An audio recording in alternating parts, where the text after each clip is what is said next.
I like Africa. I like the smell of mouth-watering cook-sisters on a Sunday morning. I like the mixture of toasty summers at the beach and chilly winters around the braai fire. I really like the fact that we all know that in Africa we have the hottest chicks in the world. I am pro-Africa. The people, the culture, the food. I live in Africa. But does Africa live in me? I'm not so sure it does.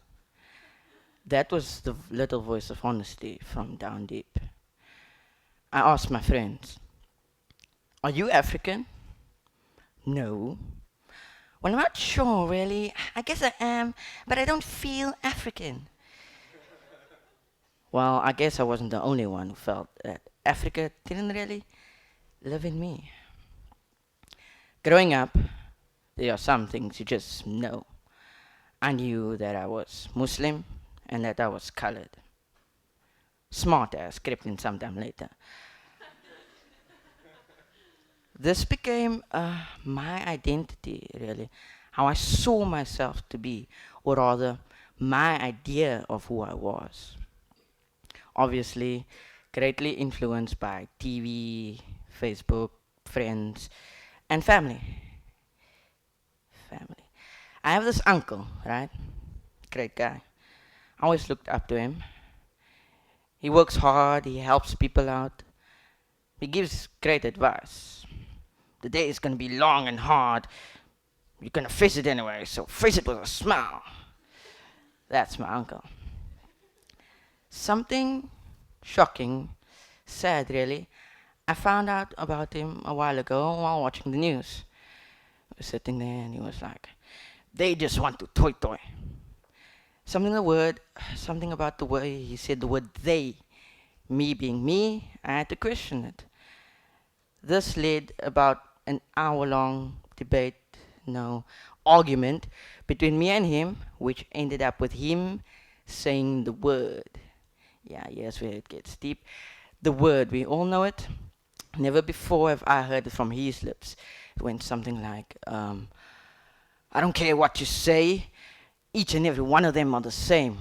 I'll never trust a You know the rest. Yeah. This guy, my uncle, the guy I looked up to, he was and is a racist. Yeah. You know what the real sad thing is? That I know that each and every one of you knows somebody that thinks like this, who has this opinion about others. Towards people that are different to them, they stick to this deep prejudice, the stereotypical idea of labeling. Labeling. Because we have a problem with labeling. We see ourselves as colored, white, atheist, Jewish, Indian, black, township, southern suburbs, Cape Flats. Labels. Whether we know it or not, with these labels, we put ourselves and everyone around us in these little boxes, subconsciously creating these divides between us that are just always lingering. These little divides are the bigger idea behind things like discrimination, like racism, things like xenophobia.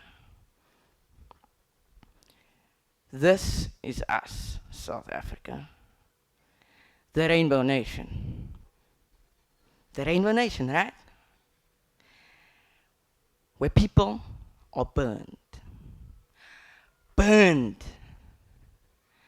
Burned because they're from another country. Because they eat a little different, they speak a little different. Outside of our box. We might think, no, we're not racist. We didn't take part in those xenophobic attacks. We're the good guys, right? But the last time somebody different from you cut in line or knocks into you accidentally without apologizing, what was that you called them in your mind? You just thought about it right then. You didn't say it. No, that would be rude. That's racist. But it stays there. It creeps into the way we think. But of course, we know ourselves. It's okay. It's fine, right? It's just something that we live with.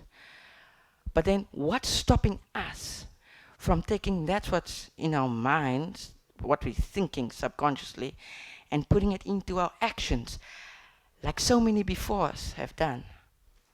But of course, no, that sort of thing doesn't happen here, right? This is South Africa, not in this day and age. Well, can't possibly think of an example where stuff like those have happened. We need to change our mindsets, people.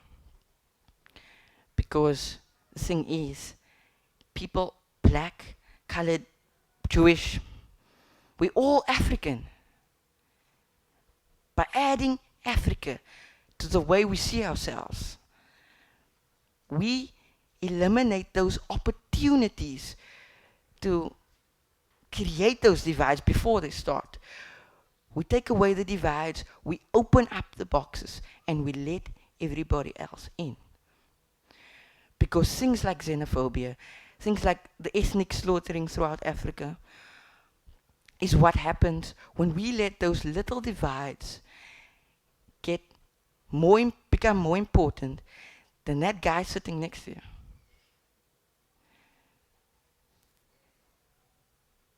By adding Africa to the way we think, to the way we see ourselves, we welcome in that next person. He might not be the same color as you, he might not speak the same as you, but he's African, and so are you. So is it wrong for me to call myself male, colored, smart ass? Maybe not. But add Africa. See ourselves as African first, and then everything else. Because with this, we can change the way everybody else thinks, the way we think. Because it is our responsibility to create a better, less divided society. So when you're asked, are you African? Say, yes, because I have Africa in me.